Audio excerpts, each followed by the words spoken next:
Today I'm making something that I haven't actually made in a while and I've never done a video on it.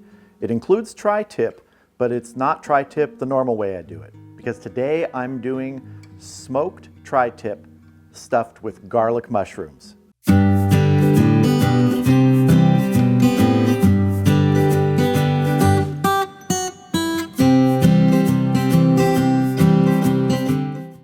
All right, so I have about a pound of mushrooms here. These are assorted mushrooms. I just bought at Whole Foods. Not even sure what all the names of them are. If you know mushrooms, you can look at these and probably tell me what they are. I don't know mushrooms. So basically, I just want to break these down a little bit now.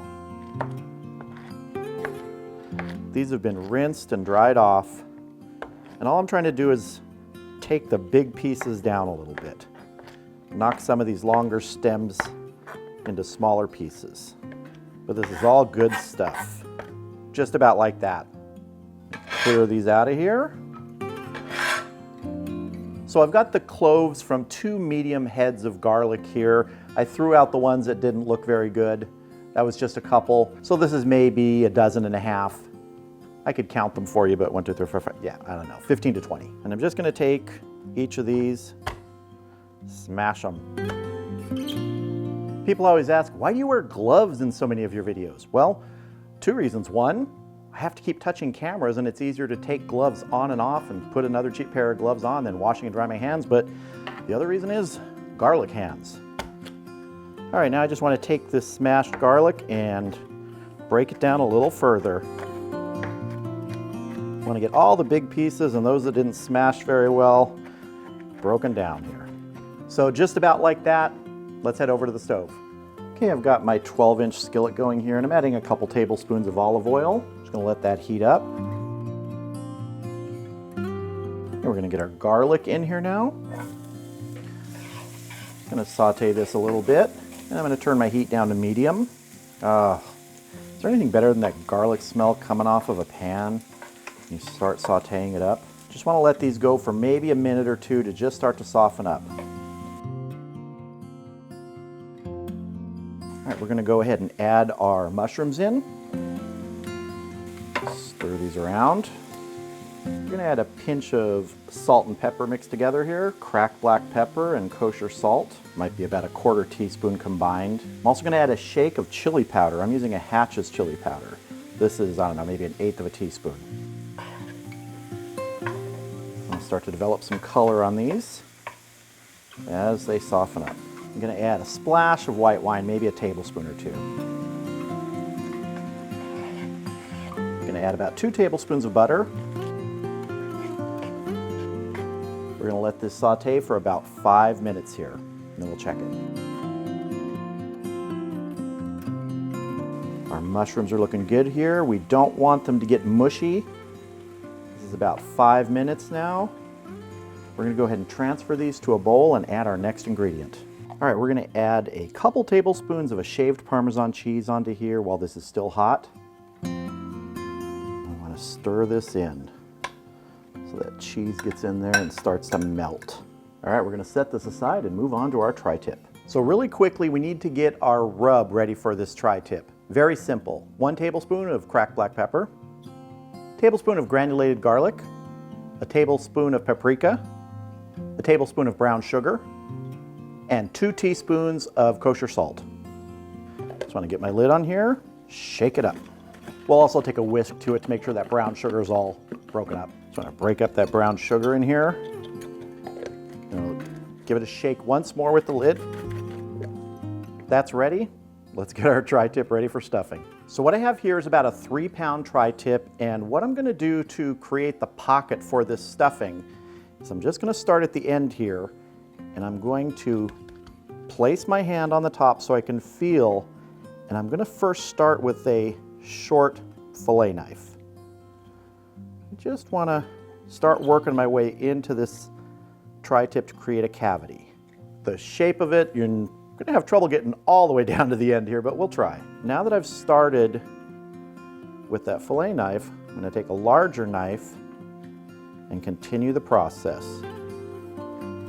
Just try and expand that cavity without cutting through the sides.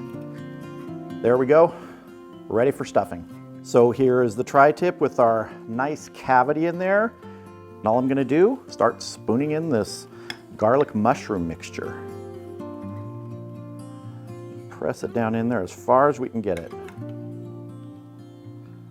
It's gonna be a job for the gloved hands to push down in there.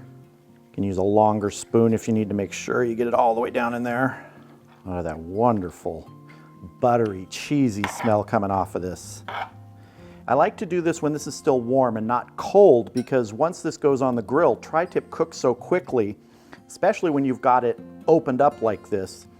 We're not going to be able to use a traditional meat thermometer inside, like a temperature probe from the ThermoPro. I'm going to have to just use sort of guidance and the instant read. So I don't want to overcook it, and I don't want the stuff inside to be cold. Everybody we can in there. And it's going to be a little messy. That's all right for as good as this is going to taste. So I've transferred the tri-tip to a baking sheet here to sort of contain some of the mess that's going to come for putting this rub on here. Now, you may ask, why didn't you put the rub on before you stuffed it? I forgot. That was my plan. So I'm going to have to do it backwards. It's going to be a little messier. So I'm just going to take my rub, sprinkle it on here, rub it in. And get down here on the end to where our mushrooms are. I'm just going to carefully turn this over. Try and keep all our mushrooms inside. If some of them escape, just shove them back in. All right, so that is rubbed. So what I'm going to do now is I'm going to take some toothpicks and just sort of try and seal up the end of this a little bit. I could use a long skewer and try and weave it through, but this is pretty thick at that end there. So we're just going to go simple. If some of it leaks out, some of it leaks out. We're just trying to tack this together a little bit. All right, our tri-tip's ready.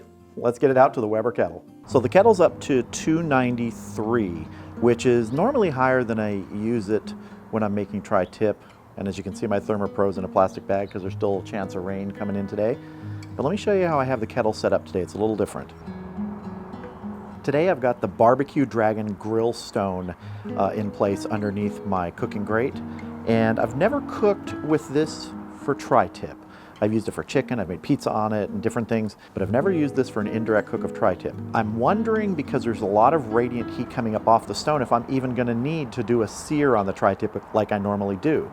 Normally I'll sear it at about 110 degrees and then put it back indirect. I will be turning it today, and that will tell me if I'm gonna need to sear it at all. So let's go ahead and get this tri-tip on. Now, because this tri-tip is essentially split in half because it's been cut through the middle to create that pocket for the stuffing, I can't really get a temperature probe in a good place for an internal temperature. So I'm just going to go off of my experience with this, and I'm going to let it go a half an hour, then I'm going to turn it, and I will be using the instant read in certain parts of this tri-tip to start checking the temperature at that time. First, let's get some wood on here so we can get a little smoke going. I'm going to be putting some cherry wood in here today. We'll just let that cherry wood get going first. All right, our cherry is starting to catch. Let's get our lid on and set our vents.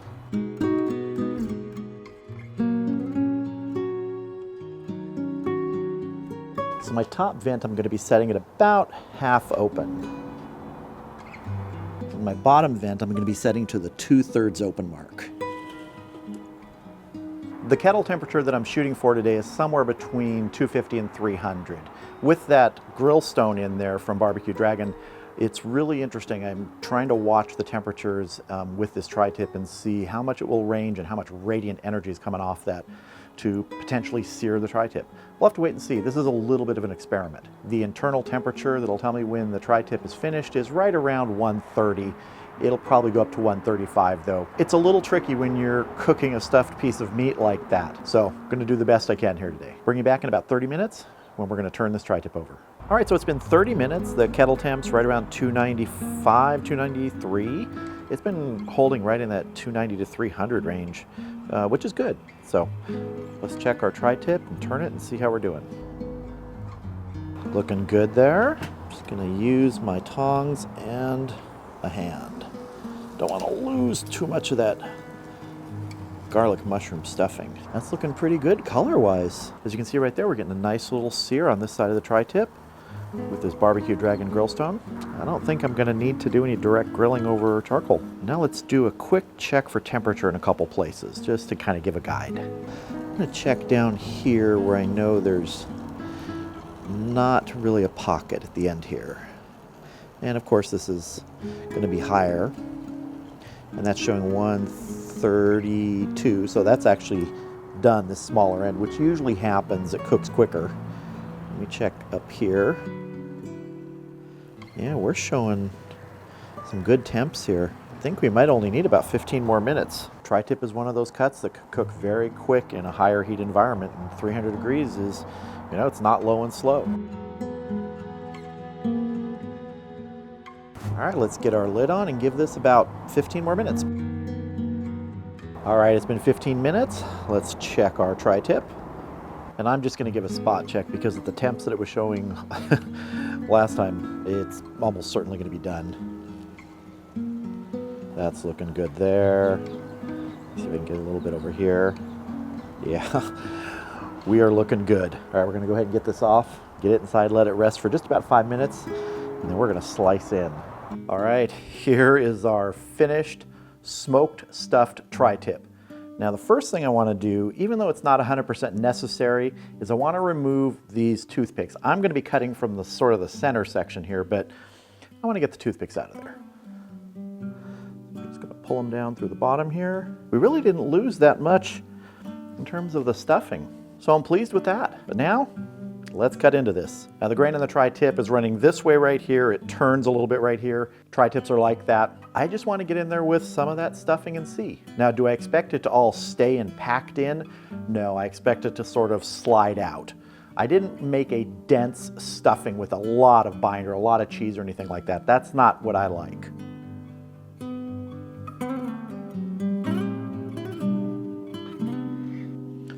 So let's see how we did. Oh yes, that'll work for me. All I can say is, it's time to taste. I don't even know what to say before this first bite. This just looks beautiful. I really wasn't expecting to get that doneness that I like in a tri-tip, sort of that medium rare to rare, and it actually worked out really well here. Good color, nice tinge of pink there. Oh, these garlic mushrooms smell great. Let's have a taste.